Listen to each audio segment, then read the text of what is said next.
มาเบิ่งแม่ลูกอ่อนเพิ่นเฮ็ดอีหยังกันอยู่กับลูกน้อยโอ้สบายดีไอ้แข้งไปใส่เอ้านึกว่าลูกน้อยได้อยู่นั่นบ่เนาะเอ้ยเดี๋ยวเอาลูกน้อยมาตากลม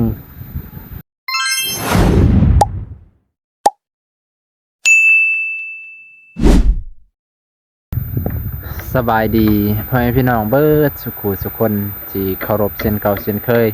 ยินดีต้อนรับเข้าสู่ช่องบ่าวนงพาเลาะไปพี่น้องมื้อนี้กะเวลาประมาณบ่าย2ของวันที่4ธันวาก็ได้มาหาเพื่อนอ้ายแตงเพิ่นเอ้ยแดงเนาะซึ่งกับอัปเดตล่าสุดมื้อนี้เบาลาวเพิ่นน่าจะติดธุระไปพี่น้องติดภารกิจก็เลยบ่ได้มาบ่าวนงก็เลยมาจอบมาซองเบิ่งเนาะอัปเดตเฮือนเพิ่นไปพี่น้องมื้อนี้กับเพิ่นขึ้นเสาน่าจะแล้วแล้วมื้อนี้2-3เสาข้างหน้าเพิ่นขึ้นน่าจะแล้ว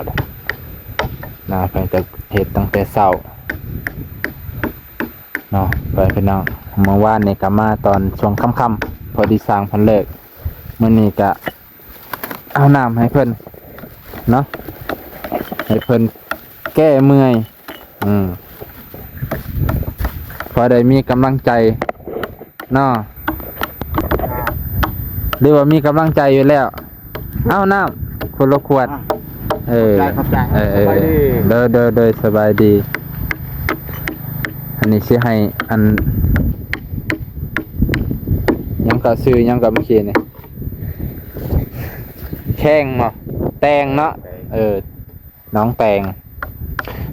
กับน้องแดงชื่อคือกันครับ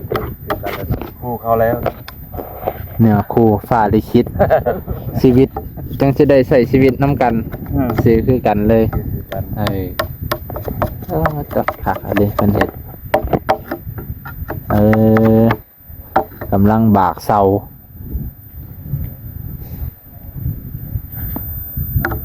เธอว่าแกนได้ไหมตัวนี้แกนพอสมควรคือสิบอไม่จิกปวกก็คือสิบอปวกก็คือสิย่อมเนาะยอมแล้วมันนี่เป็นมือที่สองตามสังเกตเบิ่งเนาะมือที่สองคิดว่าจักมือพอแล้วเนี่ยยังตอบบ่ได้เลยนี่ยังตอบบ่ได้เนาะ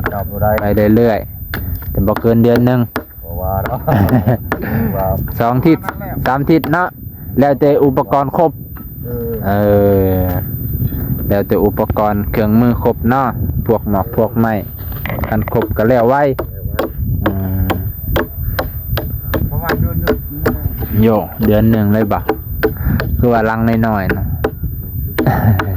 3 คน1ก็สิเดือนนึงว่าเพื่อยันบ่ครบบ่แต่เนาะใหม่แต่คิดไม่ได้มันแตกเดี๋ยวนี้แตกตะกี้แล้วนั่นแตกแต่ก่อนละไม่เก่าหมดอายุการมันแล้วมันก็พอแล้วตามสังขารน่ะเนาะต่อ3 พอเพิ่นมีแต่รุ่นพ่อไปแล้วนี่รุ่นพ่อรุ่นปู่แล้วอึบ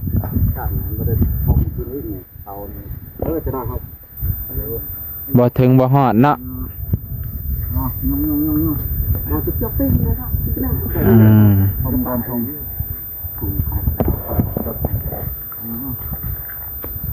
การเศร้ากันจะบ่กินยังดอกตรงนี้ระดับเม็ดแล้วตรงนี้เป็นเม็ดมาแล้วอยู่มาตรฐานเนาะคันว่าสั่นเบิดสุอันแกเอาไว้ไปตาย่านอยู่อันนี้เสาแบบว่าขุดลงอีกบักเลิกโอ้ยฝนเลิกอยู่โน่ตรงนี้ต้นเสาตรงนี้มันสั้นนะครับเพื่อไว้เนาะถึงแล้วเป็นเพื่อคันสิตัดทิ่มกับมันพอกระเทินก็เลยฟังให้มันเลิกเสีย เพื่อให้มันครึ่งเสากลางไว้ แม่ยงทุบผมอีก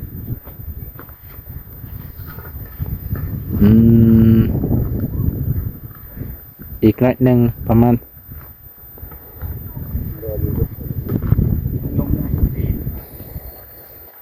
เพิ่นกะหนึ่งเข่าปอไฟทาพัวเตอเบิ่งเข่าไปเบิ่งสวนเพิ่นกันสวนเพิ่นนี่ตากอีหยังนี่เนาะไอ้แดงมันบ่อุ้ยสะออนเด้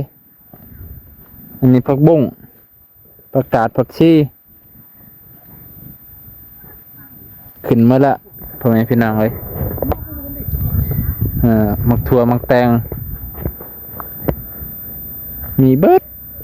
ครบสูตรในสวนเพิ่นอันนี้ก็หอมโอ้ตากมันเพื่อนพี่น้องจะขายมันนี่บ่โอ้เห็ดเป็นคู่เป็นขั้นคักแน่ได้เพื่อนพี่น้องบ่ธรรมดาอันนี้จะเป็นผักบัวปลูกผักบัวเพิ่งเพิ่นกาคือเกิดเพื่อนพี่น้องบ่น้องกาเนี่ยเก็บบ่ติดเนาะมีหลายคนแล้วเห็ดสวนบ่แม่นเรื่องง่ายๆเด้อแม่นอยู่ให้พี่น้องยอมรับบ่แม่นเรื่องง่ายๆบ่น้องลองเห็ดแล้วพาดต้องเข้าใจสวนเข้าใจดินเข้าใจผักพืชผักที่เฮาปลูกว่ามันหมักแบบใดหมักชื้นหมักเปียกหมักแฉะหมักซุ่มนะตามที่บ่น้องปลูกเปียกหลายก็บ่ได้ปลูกโดนๆไปใบก็เริ่มเหลืองจักสิแก้ปัญหาจะได้บางเถื่ออาศัยอาจารย์ YouTube ได้พี่น้องเนาะโอ้ยนี่ก็2 โมงได้พี่น้องก็ได้มาเพื่อนเองเอื้อยเพิ่นไอแดงไอแข้งเพิ่นก็ไปตัดพื้นตัดไม้ก็หลายคนอยากให้มาอัปเดตเพื่อนเพิ่นบ่น้องก็เลยมาพี่น้องหลังจากมาเฮือนมาจากเฮือนไอ้นวลเนาะโอ้เตาเพิ่นลงโอบเรียบร้อยพี่น้องเตาเพิ่นโอบเรียบร้อยแล้วเด้อนี่โอบเรียบร้อยนะมาเบิ่งแม่ลูกอ่อนเพิ่นเฮ็ดอีหยังกันอยู่กับลูกน้อยโอ้สบายดีไอ้แข้งไปใส่เอ้าโนบาลูกน้อยได้อยู่นะฮันบ่เนาะเอ้ยเดี๋ยวเอาลูกน้อยมาตากลมสร้างเพิ่นมาแต่เช้าเพิ่นบ่ประมาณ18 โมง 9 โมงมาติดตั้งเสาเนาะยังได้ตั้งแต่เช้าเพิ่นเลยว่าซั่นกะคำว่าเช้าแหละ 7-8 โมงมาฝากอันนี้ให้อ้ายให้น้องบ่แม่นอ้ายให้ยังก็ไอ้แข้งไอ้แตงน้องแตงซื้อมา4 ขวดแอมร้อยพอมีเหื่อยมีแห้งฮะสาพันเดือนยังบ่ได้ไปไปเมื่อกี้ไปซื้ออันนี้แหละเอื้อยเพิ่นคือสิอยู่เฮือนอยู่ดอกตีเนาะเพิ่นก็อยากได้ยังก็เบี้ยมักถั่วอันบ่ยังถั่วหัวหอมเบิ่งก่อนมื้ออื่นถ้าเข้าไปในเมืองเพิ่นอยากเพิ่นคือสิปลูกเป็นอยู่ดอกขนาดปลูกผักกาดก็ยังป้าตัวเขียวงามอุ้มชุ่มปลูกซ่อมคุมผักกาดบ่ลาวนะแม่น2 คุมเขียวงามคักใส่ขี้งัวคนมื้อเย็นปลูกยังก็งามจังว่าได้ดูแลเป็นเนาะเย็นบ่เย็นก็บ่ฮู้มึงใจก็ปลูกเป็นแน่เพื่อบ่เป็นมันก็แล้วแต่ เหลือแต่ยามเนาะไปกันเนาะเนาะสิไปทางพุ่นได้บ่านี่ครับผักตามสบายไม่เพิ่นนี่กบคักแน่เพิ่นเนาะกบละเอียดคักกรึบกบไปแล้วนี่อันนี้ก็กบไปแล้วตัวกบไปแล้วนี่ท่านนี่ก็ถือว่าเรียบร้อยแล้วเด้อพี่น้องเหลืออีก2 เสาก็แล้วแหละเป็นยังไงน้องตื่นบ่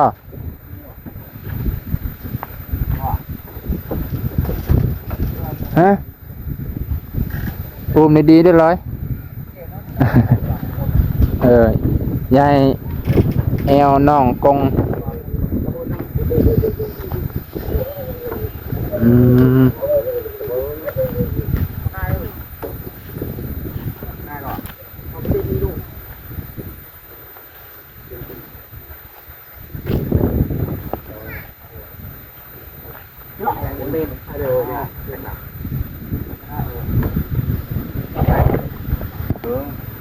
สบายจิตจับจิหรอ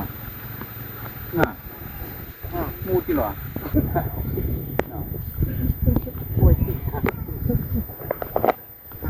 ทางเทิงเขาเลยเนาะพอดีเป๊ะ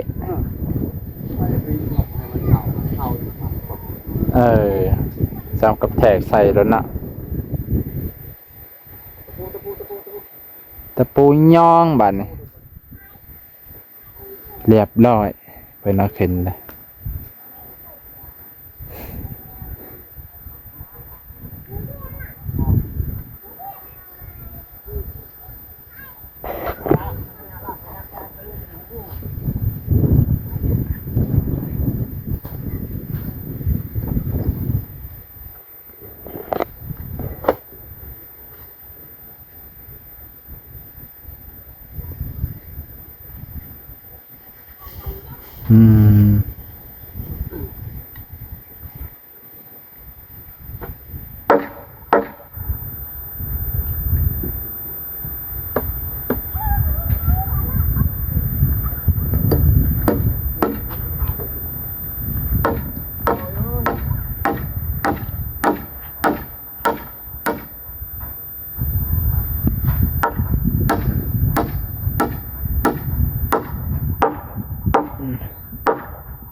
มืออื่นเพิ่นก็สิตี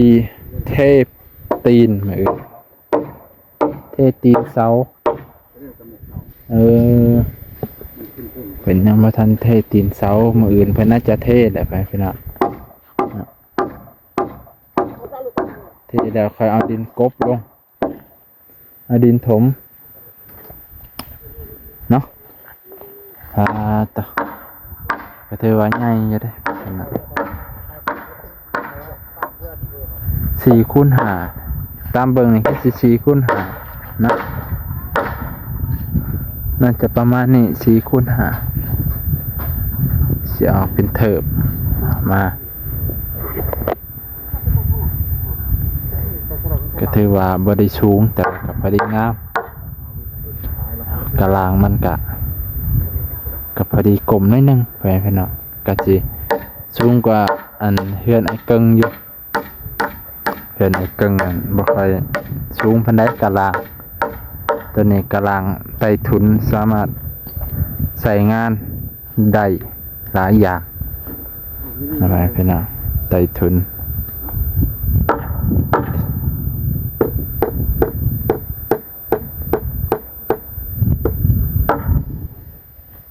ตรงกันบ่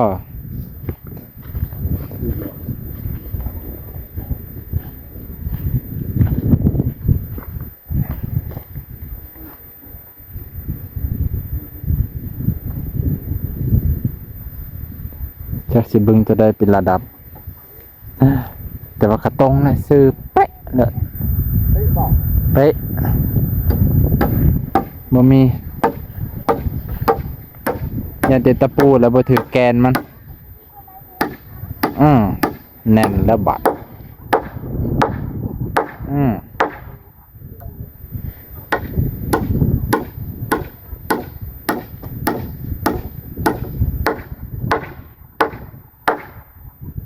อืม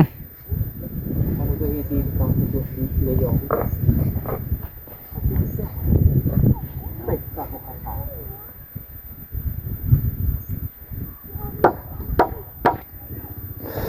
เอาไปพี่น้องวันนี้ก็สิจบเพียงเท่านี้ก่อนมาอัปเดตเฮือนเพิ่นน้องเพิ่นเนาะขึ้นก็ขึ้น3เสาเรียบร้อย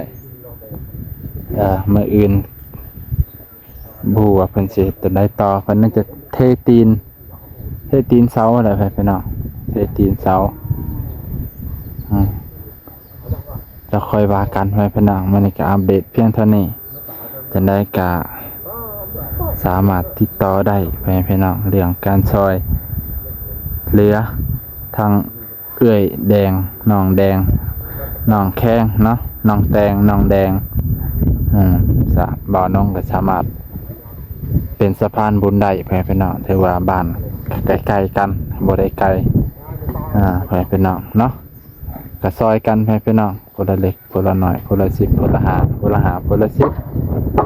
เพราะว่าอาจจะซื้อหลายอย่างยันซื้อหลายอย่างมันบ่พอคือกับบ่าวลาวเพิ่นว่า